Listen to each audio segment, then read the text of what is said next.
Nardyk internete kaip žuvis. Atsinaujinęs spartusis Baltikum internetas. Tik 8,50 € per mėnesį ir 100 megabitų visiems į visus tinklus. Baltikum. Avinėlis pasipurtė, pribirėjo dovanų. Imk ir neškis visą kraitę. Švęsk su Baltikum kartu. Juk dabar skaitmeninė TV ir spartusis internetas tik 14,50 €. Visą sutarties terminą. Baltikum. Visa kraitė dovanų.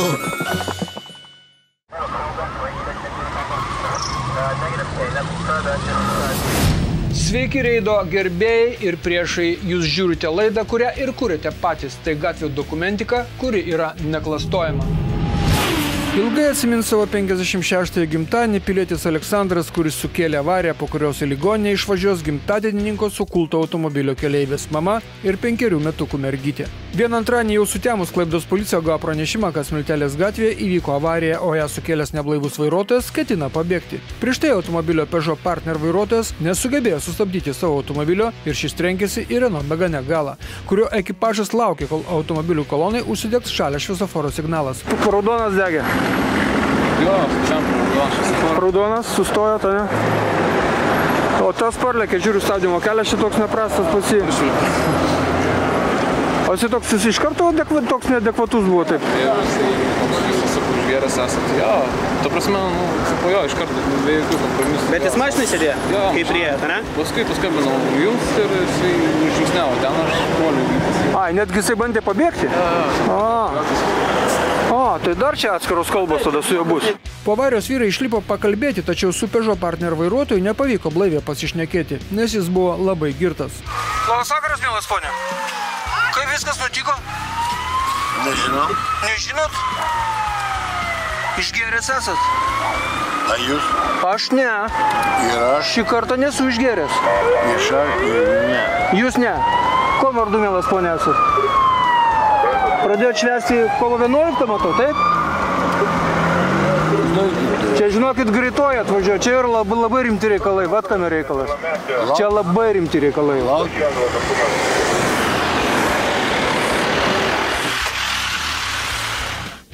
Kol buvo kviečiama policija ir medikai, avariją sukėlęs vairuotojas bandė dingti namų kiemuose, tačiau jam toli nubėgti neleido automobilio Renault vairuotojas Darius. Jis parsivedė bėglį atgal į avarijos vietą.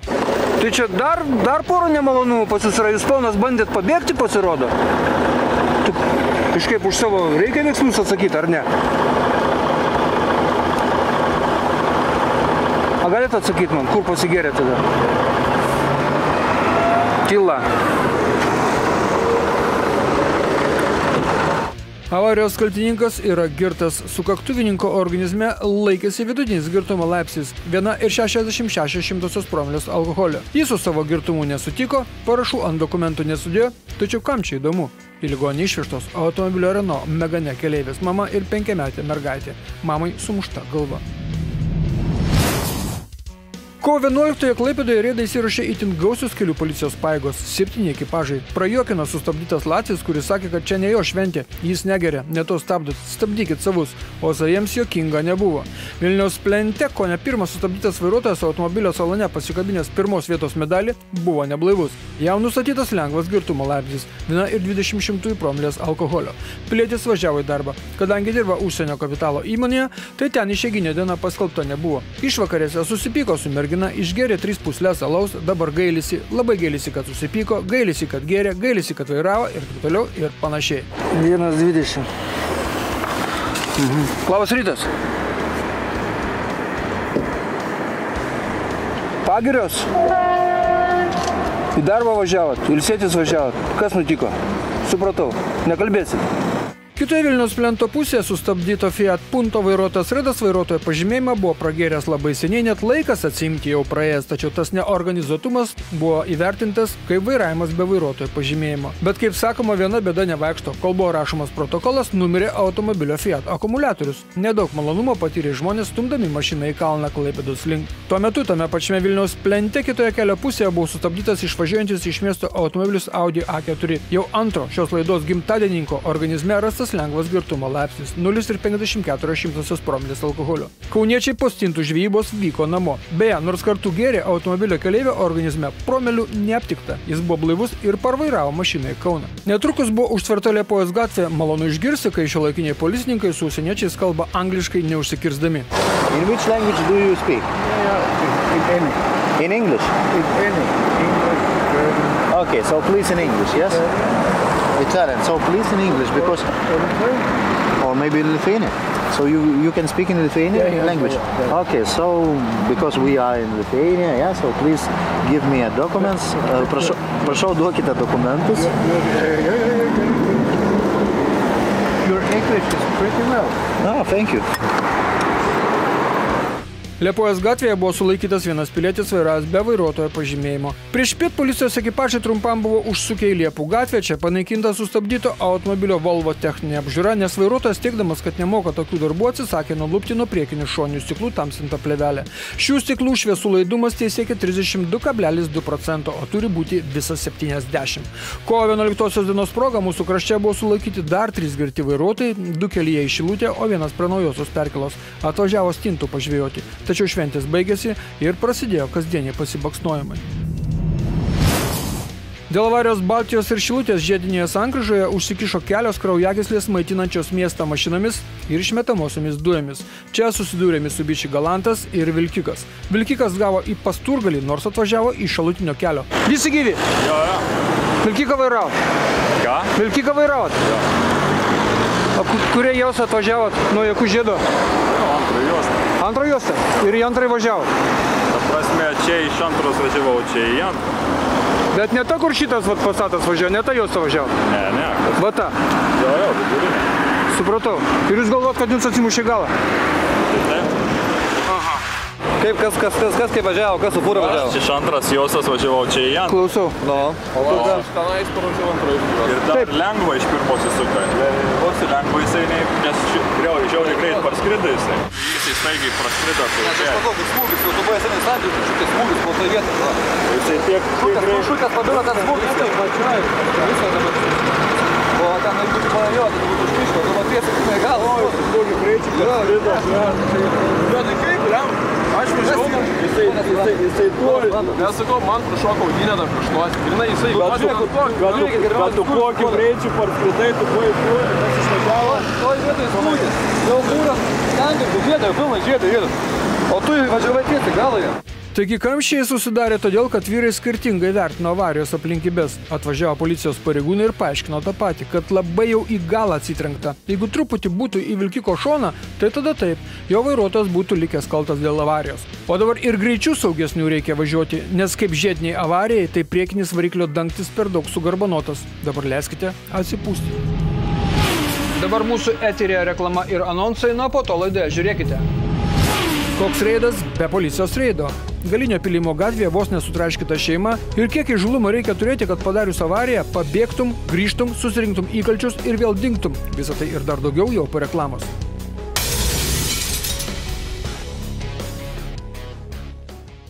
Nardyk internete kaip žuvis. Atsinaujinęs spartusis Baltikum internetas. Tik 8,50 € per mėnesį ir 100 megabitų visiems į visus tinklus. Baltikum. Avinėlis pasipurtė, pribirėjo dovanų. Imk ir neškis visą kraitę. Švęsk su Baltikum kartu. Juk dabar skaitmeninė TV ir spartusis internetas tik 14,50 €. Visą sutarties terminą. Baltikum. Visa kraitė dovanų.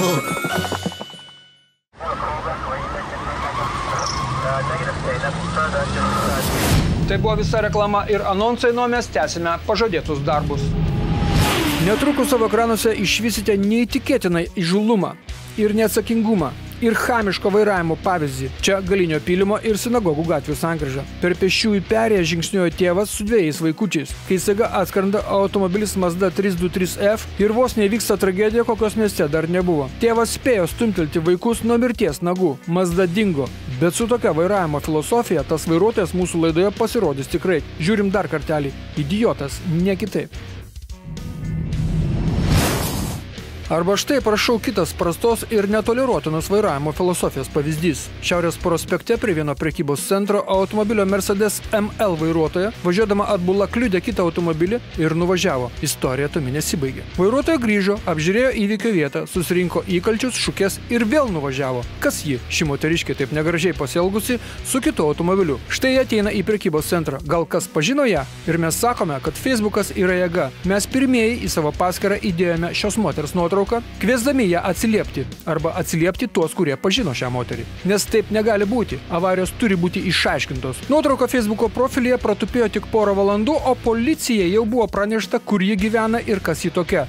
Gyvena moteris netoli, o Mercedeso galas atrodo štai taip. Aišku, velykinių nuolaidų nebuvo, jei surašytas protokolas už pabėgimą iš avarijos vietos. Turėtų prabilti ir automobilių servizo darbuotojų sąžinė. Juk ne garaže remontavo galinę lempą, juk ne 2 eurus įkainuojanti, o visur registrai skirtinis, chromuotos durų rankenos ir slenkščiai.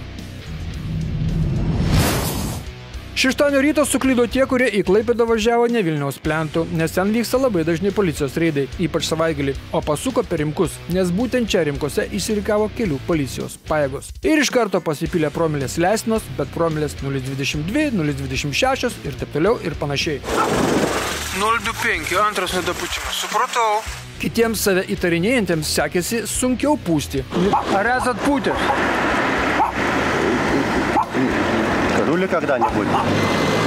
0,29. Пили что-нибудь вчера? Поставите автомобиль. Вчера бил на даче пиво. Пиво, да? А сколько у вас мест? 8. 8, да? Na, šios promilės leidžia ramiau atsikvėpti. Pareigūnas suskaičiavo kėdės, jos 9, vairuotojui pasisekė, nes jeigu būtų buvę 10, tai jis būtų buvęs nubaustas už nežymų girtumą. Štai imkit pavyzdį iš moterų keleivius vežiojančių. Labas rytas. Trečią kartą važiuot galvoju, reikia kažkaip sustabdyti. Nu, pateiksit. Patikrinsim ir blaivumą pačios. Gerai. Trečią kartą važiuot galvoju, kažkaip reikia sustabdyti vieną kartą. Gerai? Aišku, gerai. Apie 5 sekundės vienodai. Iš lėto mašinom pūtimo. Gerai? Nuostabus bandymas. Va.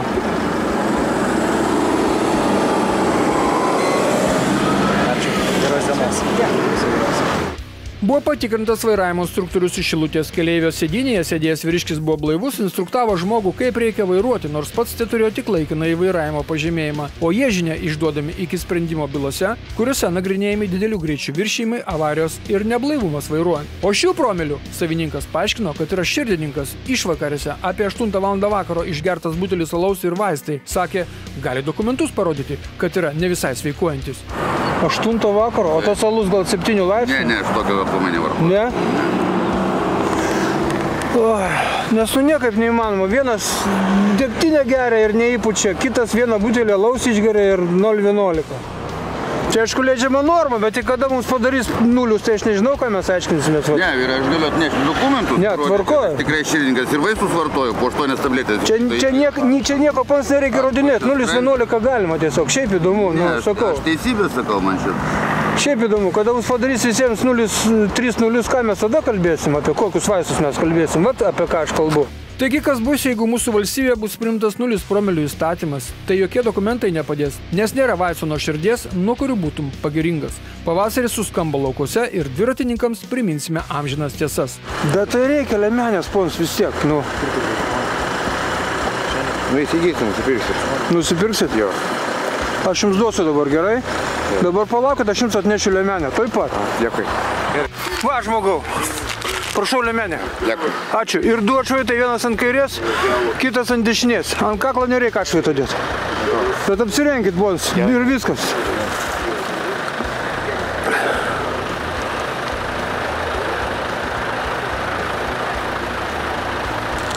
Va taip kažkaip panašiai. Po to susimažinsis. Va. Nu va, kokia sėkminga diena. Nulius pripūtėt ir dar lemenę gauti. Nu, tai gero kelio, ne? Dėkui. Pats nemačiau. Gerą lemenę. Va. Taigi visiems bus saugiau, jeigu dviratininkai švies dieną naktį. O dabar kraustumės į Tilžės gatvę. Čia stabdoma automobilių kolonoje apsisuko automobilis Mercedes-Benz ir nukūrė atgal į miestą. Policijos Škoda Octavia Vytis. Beglys buvo pavytas garažų masyve toje pačioje Tilžės gatvėje. Pilietį pareigūnai parsivežė į reido vietą. Tai mes ir šnektelėjome apie gyvenimą, apie bėgimą nuo policijos ir taip toliau ir panašiai. Labą dieną. A dėl to apsisukot? Dėl to? Tik dėl to, kad pamatėt policiją, supratau. Pripūsit? Manau. Ai. Supratau. 5 sekundės palygyti. Truputį lėtinam.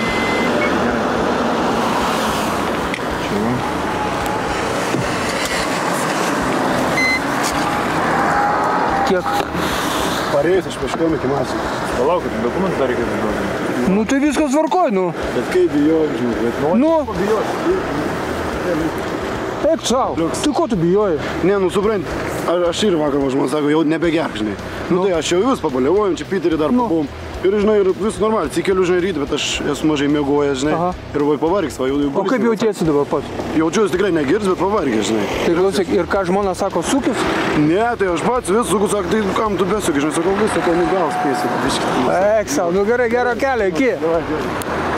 Pareigūnai pasiūlė parvežti jaunuolį iki vietos, kur buvo surastas, sustabdytas, sulaikytas ir palikta jo mašina. Bet jis sakė, kad yra toks laimingas, kad parlėks iki mašinos pats. Ir tuo metu prasidėjo kitos gaudynės važiuojant nuo Jakužėdo Tilžės turgaus link. Pareigūnai buvo sustabdę nemažą automobilių koloną, kai staiga vieno automobilio vairuotojas apsisuko ir dideliu greičiu pradėjo važiuoti kuo toliau nuo policijos. Pareigūnų Škoda Octavia su jungtais garsiniais signalais ir švyturėliais lėkti paskui bėglį. Gerai, kad kitų mašinų vairuotojai išgirdę kaukiant sirenas traukėsi į pašalius, antraip galėjo būti bėdos. Gaudynės vyko Tilžės gatve, Jakužėdų, Vilniaus plentų, kol galiausiai jau mieste Šilutės plente automobilis Fiat Doblo buvo pavytas ir sustabdytas. Ir šį vairuotoją parsivežė į reido vietą. Tai pons dėl to ir bėgote, taip? Ką? Taip? O ką gėrėt vakar? Šnapsą. Nu va, nors nemeluoja. Taigi automobilio vairuotojui Anatolijui nustatytas lengvas girtumo laipsnis 0,61 promilės alkoholio. Kadangi per metus jis vairuodamas girtas pakliūna antrą kartą, tai automobilis bus konfiskuotas. 3 metų senumo mašina priklauso įmonei, kurioje dirbo be 5 minučių pensininkas. Pilietis važiavo į darbą, vežė automobilių detalės. Pats gyrėsi, kad važiavo 160 km/h greičiu, bet nuo policijos pabėgti nepavyko. Važiuojame į avariją toje pačioje Tilžės gatvėje, kurioje reidais užderėjo, o pakeliui žium. Čia bakstelta Vilniaus plente ir čia atrodo viskas aišku, bet apie tai vėliau laidoje, nes žinokite, ten ne viskas aišku. O dabar Tilžės gatvės katastrofa. Čia Toyota taip pylė į Peugeot galą, jog prancūzą užstūmė ant to Opelio kablio. Visi sveiki, nei vieno girto. Tai pildom deklaracijas tada. Turbūt laukia policija. Kodėl? O nebūtinai. Nu, kaltininkas aiškus, man atrodo, ar ne? Kas paskutinį mašiną vairavo? Kas to žmogau nutiko? Saulelė biškelė. Ką? Saulelė biškelė. Saulelė, žiūrėk, anoj pusėj. Ne, taip palauk. O čia kamštis buvo tuo metu, kas? Kamštis? Supratau. Čia, kaip visada, Jakužėdas. O jūs kuriam automobiliu buvot? Aš va, man. Šitas? Mano šitas. Ne prie ko? Ne prie ko. Supratau. 3 mašinos, 2 eismo įvykių deklaracijos, nes kaltininkas tai vienas, ale tiek atsukibo. Gerai, kad Opelio vairuotojas po smūgio galan humoro jausmo neprarado. Sako, buvo Opelis, dabar bus kemperis. Aišku, juk vasara, juk artėja. Nu, mes važiuojame link žadėtos katastrofos Vilniaus plente. Čia žinokite, prancūzas prancūzui visai ne prancūzas, tiesiog ne prancūzas. Nes čia ne Renault pylė į Citro galą, o Citramonas pareidėjo atbulas. Nu, kas neaišku? Nu, kad į galą čia atsimušta. Kad jisai mane atsitrenkė, jisai įkalniai paredėjo. Aš turiu vaizdą nufilmuoti. Yra nufilmuotas vaizdas? O jisai tvirtina, kad jis, ta prasme, aš jį atsitrenkė. Kaip buvo avarija? Jūs stovite, taip? Stoviu. Jūs įrėdavo atgal, bam, ir yra. Avarijos anatomija įrodo vaizdo registratoriumi užfiksuoti vaizdai. Jie nenuginčiami. Jie įrodo, kad Citroenas C5 vitaminas rieda atbulas, matote, jo šešėlis artėja ir tuoj bus atsiremta į Renault priekinės groteles. Vairuotojas išlipa pakalbėti, o čia privažiuojame mes ir taip nejučia kraustumės į reido reporterių, viešojo saugumo ir vaizdo registratorių rubriką ir istorijas pradedame iš Kauno. Kaunas, Partizanų gatvė, atvaro tikras partizanas, drąsuolis, nors gal ne drąsuolis, gal greičiau nemąstantis prieš eismą varantis džekis. Klaipėda Taikos prospektas, pėstysis Tūno krūmuose, gal galėtų nepastebimai perbėgti gatvę, bet ar tai darys greitai neaišku, nes lazdele ramščiuojasi žmogus, o tokie nelaksto, tokie keliauja. Vilnius Gerosios Vilties žiedas. Labiausiai apkrautas šalies žiedas. Anava ten babytė eina link Bėdų turgaus. Ne kitaip. Žodžiu, savo užpakaliui ieško nuotykių. O juk ten yra požeminė pėsčiųjų perėja. Koja per tą viršų lipa? Ko? Laidoje atėjo BMW metas. Netrukus pamatysite, kaip lenkia BMW X5 žiauriai Klaipėdos centre. Prieš pėsčiųjų perėjas. Jo valstybiniai numeriai yra FAL 770. Ir ši vieta filmuojama viešojo saugumo kamerų. Iki pasimatymo pas komisarą. Kretingos rajonas prie Kartanos narsus žemaitis lenkia per ištisinės linijas, galvodamas, kad jam niekada nieko nebus, jis nemirtingas. Važiuojančio keliu atvažiuojame į pačią Kretingą ir čia, kaip visada, keleivinių autobusų vairuotojai pasižymi nedrausmingumu ir kantrybės stoka. Kur tu varai per raudoną, ką? Nieko nėra durniau, kai kažkas persirikioja prieš tavo nosį ir kerta per stabdžius. Kaip kad padarė šio Volvo vairuotojas. Šis vaizdelis atkeliavo iš Elektrėnų, kuriuose gyvena žmonės. O žmonės kartais nori saugiai pereiti gatvę. Tie patys Elektrėnai ir chamas lenkęs prieš pėsčiųjų perėją vos nepasiima žmonių ant kapoto. Toyota Liepų gatvėje. Na ką mes galime pasakyti, tai ir yra Toyota Liepų gatvėje. Pažiūrėkite, kaip drąsiai yra manevruojama Palangos kelyje, prieš pat nosį, prieš vilkiko nosį ir kaip drąsiai pasukama į miestą, į tą pačią Liepų gatvę. Baltijos prospekte yra pilna vietų, kur vaikšto asilai, tampantis likimą už ausų ir norintis greičiau iškeliauti į dausas. Tiesa, šioje Baltijos prospekto atkarpoje žmonės nežūsta ir nežalojami, nors čia nėra perėjų, o štai ten kitoje žiedo pusėje, nors įrengtos perėjos, tačiau jie ir žalojami, ir žudomi. Paradoksas, taip? Mūsų šalyje prie viso visureigių Volvo matyt gerai gyventi pradėjome, tačiau tai nereiškia, kad galime važiuoti degant raudonam šviesoforo signalui. Pažinote, čia juk buvo Vilnius, Sūkis iš Ukmergės gatvės į Oslo gatvę. Klaipėda, Taikos prospektas. Miesto baikeris Artūras būtų nepatenkintas, jog kažkas baikerių veteranų vardą terštų. Kažkoks atvažiavęs bebarzdis Šmikis, besispraudžiantis tarp mašinų eilių Taikos prospekte. Artūras būtų nepatenkintas. O dabar savo ekranuose pamatysite savaitės pavairavimą. Pavojingą automobilio Volvo skraidymą Taikos prospektų Klaipėdoje. Na ir kur tas nuvarė? Vis tiek visi prie šviesoforo susirinko. Ir tai dar ne viskas. Volvo pravažiavęs šviesoforą dar bando panardyti po Taikos prospektą. Jeigu nespėjote užsirašyti valstybinį numerių komisarę, tai padėsime CGG 430, nes lauksime šio vaizdo įvertinimo ir paskelbsime rezultatus. Šiandien viskas, su vienais pasimatome kitą antradienį 8:30 vakaro Baltikum televizijos eterėje, su kitais pasimatome gal ir anksčiau, o dabar būkite aplankyti, apkamšyti ir pabučiuoti. Čiau!